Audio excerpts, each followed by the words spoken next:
সশস্ত্র বাহিনীর প্রধান, একটি দেশকে স্বাধীনতা এনে দেওয়ার রণাঙ্গনের অন্যতম মহারথী।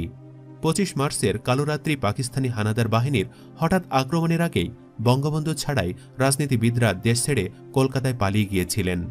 ইতোমধ্যে বঙ্গবন্ধুকেও গ্রেপ্তার করা হলে পুরো জাতি যখন নেতৃত্বহীন ও দিশেহারা, ঠিক সে সময়ে দুঃসাহসী এক সর্বাধিনায়কের আবির্ভাব ঘটে পাল্টা আক্রমণে নেতৃত্ব দেওয়ার জন্য।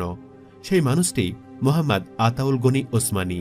অথচ এই মানুষটিকে নিয়ে আমরা খুব কমই জানি। এই মানুষটিকে আমরা স্মরণ করি না বললেই চলে। তাই এই ভিডিওটির মাধ্যমে এই মহানায়ককে স্মরণ করিয়ে দিতে চাই আজকের এই স্বাধীন বাংলাদেশের পেছনে তার অবদানের কথা। আমি নিশ্চিত বঙ্গবীর জেনারেল মোহাম্মদ আতাউল গনি ওসমানীর সম্পর্কে বিস্তারিত জানলে আপনি লজ্জাবোধ করবেন যে এতদিন পর তাকে চিনলেন ও জানলেন। অপরাধ বোধও জাগতে পারে, কেন এই মানুষটিকে নিয়ে আগে পড়াশোনা